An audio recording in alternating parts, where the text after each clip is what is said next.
वाला के अंदर एक बच्ची रिपोर्ट करती है और उसका बाप गिरफ्तार किया जाता है। और गिरफ्तार किस वजह से होता है? कि बाप बेटी के साथ ज़िना करता है। ये तो एक आया जो रिपोर्ट केस है। इससे मिले जुड़े बहुत से ऐसे केसेस जो अंडर द कारपेट, घरों के अंदर, सिर्फ पार्टीज के लेवल पर नहीं, अब घरों के अंदर ट्रिपल्स, जिसे हम कहते हैं ना थ्रीसम, और बीवियों को शेयर करना, बच्चियों के साथ ज्यादती, मियाँ बीवी के ताल्लुकात में मुश्किलात, बहन भाइयों का आपस में जिना का ताल्लुक, बाप से बेटी महफूज नहीं है, बेटी भी खुद अपने लेवल पे इस तरह के नाजायज ताल्लुकात में है, बेटा भी किस किस लेवल पे अपने आप को बेरारवी का शिकार कर चुका है। यही हमारे माशरे की पिक्चर है।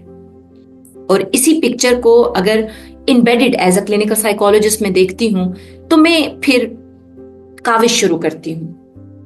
और ये आज का सफर नहीं है, एक दहाई से ज्यादा मैं कोशिश कर रही हूं अपने लेवल पे मैं आप तक वो मालूमात पहुंचा सकूं। दी रीइमेजिन सेक्सुअलिटी का जो कॉन्सेप्ट, और साथ ही ये जो द सेक्सुअल वेलनेस प्रोग्राम आपके साथ शेयर कर रही हूँ, एपिसोड 16 के बाद आज 17 कंपाइल कर रही हूँ, इसमें बहुत सी हार्ड रियलिटीज, बहुत सी चीजें ऐसी देखने सुनने के बाद, समझने के बाद ये वोकलाइज कर रही हूँ। आसान नहीं है मेरे लिए ये बोलना, ये बताना, समझाना, और इस तरह से आप लोगों तक चाहे छोटी ही एवरेज के साथ लेकिन पहुंचा रही हूँ, ये सबसे ज्यादा थैंक यू सो मच। जिन लोग हमें प्रोग्राम सुनते हैं, हमारे साथ हमारा साथ देते हैं, हमें डीएम करते हैं, हमसे हमें कमेंट करते हैं और कहते हैं कि ये टॉपिक भी कवर कर लें, उनका बहुत शुक्रिया। This is Sobia Khatib, practicing clinical psychologist, psychosexual family therapist. आज की एपिसोड लास्ट की एपिसोड का ही पार्ट है। साइकोसेक्सुअल डिसऑर्डर्स पे मेरी आपसे बात हो चुकी है और साइकोसेक्सुअल रियलिटीज पे आप मैं बात कर रही हूँ। कबीरवाला का केस हो या कोई भी किसी भी एरिया का केस जहां पे रिपोर्ट हुआ, ज्यादती हुई, जानी बना, तशद्दुद हुआ, हैरासमेंट हुई, एनीथिंग, वो लिंक्ड करता है आपकी जिनसियत के साथ। और जिनसियत को समझने के लिए नफ्सियात को समझना बहुत जरूरी होता है। हमारी नफ्सियात के अंदर इस कदर गदलापन आ चुका है, इस कदर खराबी आ चुकी है, इस कदर जैसे कहे ना कचरा भर चुका है, माजरत, लेकिन ये लफ्ज में बहुत ज्यादा सोच समझ के यूज कर रही हूँ। कचरा भर चुका है हमारी सोचों के अंदर और उसी की वजह से बिगाड़ पैदा हो रहा है। हम हेल्दी नहीं रहे, हेल्दी होना पड़ेगा, उस चीज की निशानदेही करनी पड़ेगी जो हमारे अंदर गटर की कंडीशन क्रिएट करी जा रही है, बदबू फैलाई जा रही है।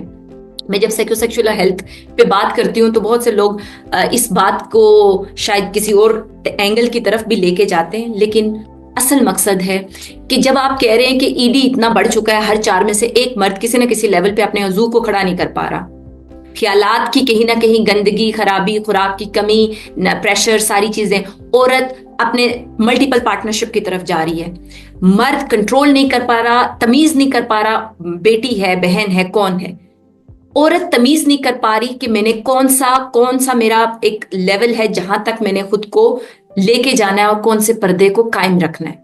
ये वो सारी हकीकतें हैं जिनका समझना हमारे लिए एज अ कौम बहुत जरूरी है।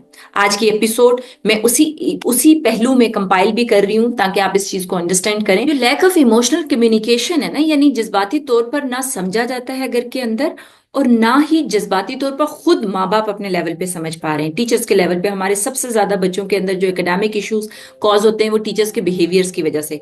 तो वो जो टीचर है, वो जो पेरेंट है, वो जो एम्प्लॉयशिप में बॉस है, मैनेजर है, कोई भी उसका रोल है, वो हम सब सोसाइटी का मिला जुला एक वो इंसान है ना जिसकी वो ट्रेनिंग ही नहीं हुई।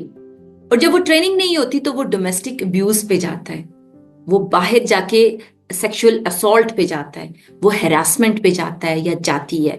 सो there are so many things जिनको हम कॉजेज ऑफ साइकोसेक्सुअल डिसऑर्डर्स के लेवल पे या इश्यूज के लेवल पे मैं हमेशा एक्सप्लेन करती हूँ, क्योंकि ये वो सारी की सारी चीजें हैं जिनका हमें अंडरस्टैंड करना। और अगर क्विक फैक्ट के अंदर से हमें देखा जाए तो जो 50% ऑफ ट्रॉमा विद वुमेन है ना, वो जो विजनेसनेस, जैसे बहुत से आपने पाकिस्तान में स्टोरीज भी देखी होंगी और अपने लेवल पे ये एक्सपीरियंस भी किया होगा कि लड़के लड़कियों की तलाकें हो जाती हैं कि वो अपने रिलेशनशिप में नहीं जा पा रहे होते। तो विजनेसनेस एक बीमारी के लेवल पे वो अर्ली ट्रॉमा, अर्ली हार्श कोई रिलीजियस मैसेज या अराउंड वो इतना ऑब्सेशनल पे चले जाते हैं, इतनी ज्यादा खराबी पे चले जाते हैं कि जिसकी बेस पे वो अपनी लाइफ को फिर कनेक्ट नहीं कर पा रहे होते, रिलेशनशिप को बना नहीं पा रहे होते। और ये सारी वो चीजें हैं जिनको मैं चाहती हूं कि लोग सुने और समझें और इस चीज को पहचानने की कोशिश करें। क्योंकि जितना भी हमारा media pop culture shifting narratives आ रहे हैं ना, देखिए मैं हमेशा कहती हूँ कि मेरे पेरेंट्स से जब बात हो रही हो, इवन किसी से भी बात हो रही, तो मैं इनसे ये सिर्फ कहती हूँ कि देखिए हमारा बच्चा हमारे साथ नहीं है, वो किसी ना किसी पॉप वर्ल्ड में रह रहा है, वो किसी ना किसी कैसीनो में है, वो किसी ना किसी पार्टी में है मेंटली, क्योंकि उसके हाथ में क्लिक जो है ना, वो किसी रेडिट में है, किसी ऐप में है, किसी कोरिया के किसी सॉन्ग में है, किसी इमेजिनेशन में है, किसी उसमें है। वो जो सारी चीजें उसके माइंड में एक्सेप्टेंस के लेवल पे उसके लिए नॉर्मल है। आप जब उस चीज को बिल्कुल ही ब्लैंक और ब्लॉक और ऐसी स्टेट पे लेके जाते हैं, वहां पे क्या होता है कि आप शिफ्ट करते हैं खुद को, उससे डिस्कनेक्ट करते हैं, और फिर वही जंग छिड़ती है, वो तो मुझे समझते नहीं है, मुझ में उन्हें समझता नहीं हूँ। मियाँ बीवी में भी यही देखा जाए, जो इमेजिनेटिव लेवल पे, मेंटल लेवल पे जो शिफ्टिंग और गैप्स आए हुए हैं ना, वो चाहे नेटफ्लिक्स से आ रहे हैं, पॉडकास्ट से आ रहे हैं, किसी थेरेपी शो से आ रहे हैं, किसी भी चीज से आ रहे हैं, वो आपके फिर वो जो हम हमेशा कहते हैं ना कि सेलिब्रिटी लाइक, हमारे पास ओपरा है या विल स्मिथ है, वो इंटीमेसी पे बात करते हैं, या इंडियन और पाकिस्तानी के अंदर कोई ऐसी बात करता है, तो फिर उन सेलिब्रिटी के लेवल पे उन चीजों को फिर आइडलाइज करना, मेरी बीवी तो ये नहीं कर रही, फलां औरत तो ये आसानी से कर सकती है, मेरी बहुत ओल्ड थॉट है, मेरा हस्बैंड बहुत ज्यादा कनेक्ट नहीं कर पाता, बहुत ज्यादा ही अनट्रेंड और वो हमेशा लैक ऑफ इमोशंस, उसके अंदर तो कोई जज्बात ही नहीं है। तो फिर जो पाकिस्तानी रियलिटी बनती है ना, पाकिस्तानी रियलिटी में हमारे ड्रामा ऐसे डिपिक्ट करते हैं हेल्दी बास्कत इंटीमेसी, और साथ ही पाकिस्तानी वुमेन को हम कहते हैं ना कि ये यूट्यूब और टिकटॉक पे सेक्स एजुकेशन के लिए बिठा दिया जाता है, और मिस इन्फॉर्म्ड टोटल खुद भी खातून होती है या मेल होता है, और वो इन्फॉर्म क्या कर रहा होता है कि नहीं नहीं मियाँ बीवी को गड्ढे हफ्ते में 2 हफ्ते में गड्ढे जरूर साथ होना चाहिए, चाहे उनके सर्कमस्टांसेस उन्हें इजाजत न दे रहे हों, ओरल भी कर सकते हैं, फ्लां भी कर सकते हैं, और सेक्स टॉय की प्रमोशन कर रहा हो और वो घर पे उसकी एक्सेप्टेंस ना हो पा रही हो। तो जितना भी सोशल मीडिया के अंदर हमारी प्राइमरी रिसोर्सेज क्यूरियोसिटी की सेक्स के रिलेटेड हैं, रिलेशनशिप के रिलेटेड है, वो ऑथेंटिक नहीं जा रही, वो फॉल्स इमेजिनेशन आइडलाइजेशन वो क्रिएट कर रही हैं, जिसकी बेस पे अ, अब कल ही मेरे पास, मैं मॉर्निंग में एक सेशन कंडक्ट कर रही थी फोर प्ले के ऊपर, और फोर प्ले के ऊपर बेसिकली क्योंकि प्री मैरिटल काउंसलिंग के अंदर ये स्टेप्स हम जो अवेल करना चाह रहा होता है सर्विस उनको दे रहे होते हैं, तो फोर प्ले के अंदर उसके सवालात सुनिएगा। क्या खातून की ब्रेस्ट को ज्यादा सक करने की वजह से मैं बहुत ज्यादा, क्या वो सगी हो जाएगी, मुझे उसको स्लीवलेस बाजू की इजाजत देनी चाहिए, मैं क्या कलर वाइज डार्क क्यों होती हैं, इतना कलर डार्क क्यों होता है, उसको कैसे वाइटिश रखा जाएगा, साथ ही क्या आप खातून के प्राइवेट पार्ट के ऊपर इजैकुलेट कर सकते हैं, वेटिंग होती क्या है, लुब्रिकेशन क्या होती है। जेन्युइन कुछ क्वेश्चंस थे, लेकिन कुछ ऐसे मिसकंसेप्शन से जुड़े क्वेश्चन थे जिसमें साइज था, कलर था, और स्पेसिफिकली स्पाइस अप करने के लिए कि मैं ऊपर से जाऊं या नीचे से आऊं या फ्लां करूं या फ्लां पोजीशन करूं। देखिए सेक्सुअल नॉलेज या आप कहें कि जो भी इंफॉर्मेशन है जरूर शेयर करें, पता होनी चाहिए मियाँ बीवी को। जो प्री मैरिटल कपल के हवाले से तो मैं तो सर्विस ही वही प्रोवाइड करती हूँ, मेरी बिकती दुकान उसी तरह से है, लेकिन अनऑथेंटिक वे में जो बहुत ज्यादा स्पाइस अप करके चीजों को पेश किया जा रहा है और कहा जा रहा है कि यही दुनिया जिंदगी में तुम्हारा बेड रिलेशनशिप ठीक होगा तो तुम सही चलोगे, दिस इज नॉट। उसको फिक्स करने की जरूरत है, वो गाड़ी का एक पार्ट है, उसके अंदर से चीजों को बिल्कुल पूरी गाड़ी तभी चलती है ना जब सारे पार्ट ठीक ठाक हों। तो अगर आपने वेलबींग को बरकरार रखना है तो साइकोसेक्सुअल स्टेजेस के अंदर बच्चे को बच्चे को यहां तक जानना, मॉर्निंग वुड में, मॉर्निंग वुड क्या होता है, बच्चा जब सुबह उठता है तो उठते साथ ही बच्चा हो, ये मर्द की बात कर रही हूँ, छोटे लेवल पे अगर उसके उजू का तनाव होता है तो माँ का ये जरूरी है कि वो बताए कि ये तनाव किस स्टेज पे आता है और माँ इतनी अवेयर हो। दूसरी चीज के लेवल पे अगर फर्ज किया उसका एहतलाम शुरू होता है तो बाप की तरफ से वो इन्फॉर्मेशन पहुंच जाए कि तुम्हें वेट ड्रीमिंग भी आएगी। यहाँ तक केसेस आते हैं कि अपनी बहनों के साथ वो ख्वाब में देखते हैं कि वो सेक्सुअल रिलेशनशिप की तरफ जा रहे हैं और बाद में वो किसी एंशियस और गिल्ट फैक्टर के अंदर जाके मैंने इस तरह का ख्वाब देखा, और ये सारी चीजें बहुत सेंसिटिविटी है इसके अंदर। मैं इसलिए बड़ा मोहतात होके बात करती हूँ। मुझे पता है मेरे सुनने वाले व्यूअर्स जितने भी हैं इन चीजों को बड़ा डील करते हैं, बड़ा गौर से देखते हैं और समझने की कोशिश करते हैं। समझिए इन टॉपिक्स को, इन क्यूरियोसिटी को सिर्फ और सिर्फ लस्ट के लेवल पे ना लेके जाइए, अपनी सेक्स की क्यूरियोसिटी को सिर्फ और सिर्फ लव के लेवल पे ना लेके जाइए, सिर्फ और सिर्फ प्लेयर के लेवल पे ना लेके जाइए। ये तो एक पूरा सब्जेक्ट ऑफ सकूनत है। ये एक पूरा जायज तरीके से बनाई गई एक ऐसा ममार है, जिसे मैं हमेशा कहती हूँ ये फाउंडेशन है जो खुदा ताला ने बुनियादी रिश्ते यानी कपल्स, शादीशुदा जिंदगी में रखी है, जो आपको बहुत सी बीमारियों से बचाती है। जो शॉकिंग फैक्ट मेरे लिए होते हैं हमेशा, मैं देखती हूँ कि वायरल वीडियोस के अंदर ना बहुत ज्यादा हमने देखा कि शादी की नाइट है और एनजाइटी की वजह से ह्यूमर क्रिएट करना है और बहुत ज्यादा चीजें क्रिएट करनी है, ये साइकोलॉजिकली हराम चीजें। मर्द बेहोश हो रहे हैं इसलिए ये कि वो परफॉर्म नहीं कर पा रहे। औरतें एक साइड इतनी हो चुकी हैं कि वो कहती हैं कि मैंने इस बंदे को छोड़ देना है, ये मुझे सेक्सुअली सेटिस्फाई नहीं कर पा रहा। हम कहाँ जा रहे हैं? हमने कौन सा डगर चूज कर लिया है? अब अगर रिसर्चेस के लेवल पे मैं देखूं तो 2013 के अंदर एक जर्नल ने ना, जिस सेक्स रिसर्च उसे कहा जाता है, उसमें कोरिलेशन को देखा गया कि इंटरनेट पोर्नोग्राफी यूज जो है और सेक्सुअल डिससेटिस्फेक्शन जो कपल्स के अंदर है तो वो स्ट्रॉन्ग उन्होंने पाई।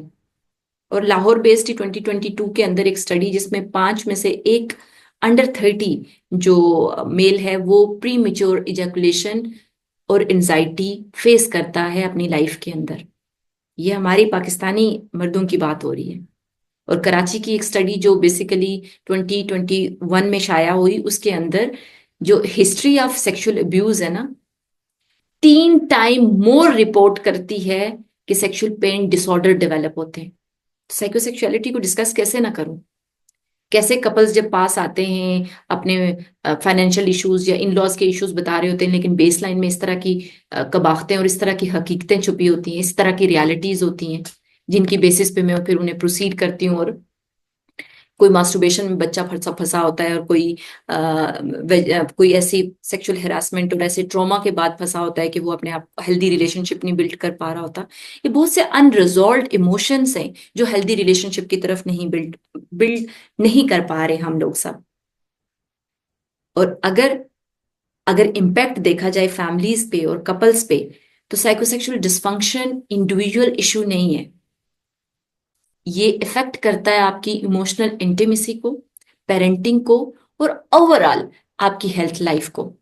एग्जाम्पल के तौर पर मैं अगर इसे बयान करती चलूं, तो अगर स्पाउस से आप रिजेक्ट होते हैं तो फिर अनलव्ड और चीटेड जो है ना आप फील करते हैं।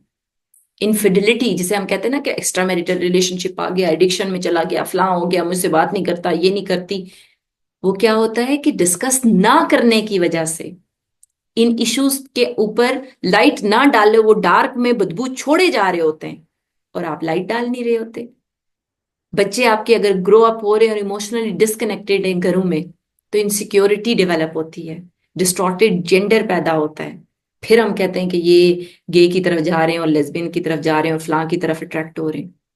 क्लिनिकल ऑब्जर्वेशन में ये देखा गया है कि 10 कपल में से 7 कपल जो सेक्सुअल डिससेटिस्फेक्शन के लेवल पे हैं, कोरली जो उनके हिडन कन्फ्लिक्ट होते हैं ना, वो मैरिटल डिस्कनेक्शन पे जाते हैं। और सेक्सुअल डिसफंक्शन यानी अगर आसान जुबान में मैं इसको बोलूं तो हर 10 में से 7 कपल्स अगर सेक्सुअल डिससेटिस्फेक्शन में हैं तो वो किसी ना किसी लेवल पे मैरिटल, फिर हम कहते हैं सेक्सलेस मैरिजेस हैं और डेड मैरिजेस हैं और इस तरह की मैरिजेस का नाम लेते हैं। ये सारी चीजें जो ट्रेंडी जिसे हम कहते हैं ट्रेंडी बनती हैं, ये कहाँ से बनती हैं? ये डार्क रियलिटीज हैं। अब सबसे पहले मैं थोड़ा सा शेयर करती चलूं, फिर मैं उसके बाद रिकमेंडेशंस पे जाऊंगी कि हमने जो लास्ट आपके साथ शेयर किया था डिसऑर्डर्स ना, तो उसमें डिसऑर्डर्स में से क्राइटेरिया सिर्फ शेयर कर देती हूँ। जितने भी डिसऑर्डर 16 एपिसोड में शेयर किए गए हैं, अगर 2 महीने से 6 महीने तक लगातार आपके अंदर स्ट्रॉन्ग डिजायर्स रहें उस, या आप डिजायर के साथ साथ ये लो लिबिडोज रहें, तो डिसऑर्डर यानी कि बीमारी है। प्लीज इसको इसको प्रोफेशनल पर्सन के साथ जाके आप डील करवाइए, प्रोफेशनल हेल्प लीजिए, ट्रीटमेंट लीजिए, ताकि आप बेहतर तरीके से उसको फाइट बैक कर सकें। और अब फाइट करने के लिए एक तो सेल्फ मैनेजमेंट के लेवल पे आपकी अंडरस्टैंडिंग है, और हल्की फुल्की लाइफस्टाइल चेंजेस हैं उन सारी चीजों के। जो सबसे ज्यादा सीख थेरेपी अर्ली स्टेजेस के लेवल पे मैं पेशेंट को, क्लाइंट को, अपनी ऑडियंस को ये रिकमेंड करती हूँ कि साइकोसेक्सुअल इश्यूज ट्रीटेबल हैं, इनको क्राइसिस तक ना लेके जाएं, डिसऑर्डर्स तक ना लेके जाएं। इसमें हमारे पास ऑप्शंस आ जाते हैं। सीबीटी आती है परफॉर्मेंस एंजाइटी के लिए, यूजुअली बहुत ज्यादा कारआमद साबित होती है और पेशेंट बहुत रिलीफ फील करता है और जिंदगियां बहुत बचती हैं इससे। कपल थेरेपी हम जो प्रोवाइड करते हैं, और एक और अनाउंसमेंट करती चलो, कपल थेरेपी 15 अप्रैल रात के 9 बजे जूम के थ्रू फ्री कपल थेरेपी में प्रोवाइड कर रही हूँ। किसी ने अगर ज्वाइन करना है तो जरूर पार्ट लीजिएगा। सबके लिए ओपन सेशन है, आप जरूर ज्वाइन कीजिएगा। लोगों को भी बताइए जिस चीज को आप बता सकते हैं। ट्रॉमा फोकस थेरेपी जो है, उसके बाद माइंडफुलनेस बॉडी वर्क जो है, सेक्स एजुकेशन थेरेपी जो है, एविडेंस बेस्ड वीडियोस देखें, फॉलो करें एथिकल एजुकेटर्स को, अवॉइड करें अनरियलिस्टिक जो मीडिया कंपैरिजन ना, प्लीज खुदारा। साइलेंस को ब्रेक कीजिए, बच्चों से बात कीजिए बॉडी के रिलेटेड, उनके ख्यालात के रिलेटेड, उनके जज्बात के रिलेटेड, और सब साइंटिफिक कल्चर को क्रिएट कीजिए जो अप्रोच बिल्ड करे रिस्पेक्ट की, कल्चर और रिलीजियस वैल्यूज की, और जो साइंस टू हील की तरफ जाए, डैमेज की तरफ ना जाए। Sexuality is a taboo, but it's a part of health. Identify करें, कनेक्ट करें और अपनी जिंदगी को आसान बनाएं। आज की वीडियो में, आज के एपिसोड में इतना ही। कोई सवाल, कोई ऐसी चीज जो आप हमसे शेयर करना चाहते हैं, हमें फीडबैक देना चाहते हैं, I really encourage you all, please connect, feedback दीजिए। ज्यादा से ज्यादा हमारी वीडियो को शेयर कीजिए ताकि लोगों तक पहुंचे और लोग इस पे लोग इस पे अवेयर हों। मकसद अवेयरनेस है, और इलाज मुआवजा तो हर वीडियो के एंड पे मैं आपसे शेयर करती हूँ। डायरेक्टली कनेक्ट होना चाहते हैं इन पर्सन या फेस टू फेस या ऑनलाइन, दोनों का ऑप्शन मेरे पास अवेलेबल है। दुनिया भर में जहां भी इंटरनेट आपका अवेलेबल है, आप मेरे साथ थेरेपी में इन्वॉल्व हो सकते हैं। 3 तरह की थेरेपीज मैं प्रोवाइड करती हूँ। डेमो सेशंस होता है, काउंसलिंग सेशन होता है और एडवांस सेशन होता है। तीनों में से ऑप्शंस को आप चूज कर सकते हैं। हमारी वेबसाइट पे जाके ऑप्शंस, पैकेजेस अवेल कर सकते हैं। जो सर्विस चाहिए related to mental health care, counselling, guidance, education, therapeutic intervention, हमारी सर्विसेज आपके लिए अवेलेबल है। हमारी टीम आपके लिए अवेलेबल है। फीडबैक का इंतजार करूंगी, कमेंट का भी इंतजार करूंगी। अगली एपिसोड में आपसे मुलाकात होती है, तब तक के लिए अल्लाह निगहबान।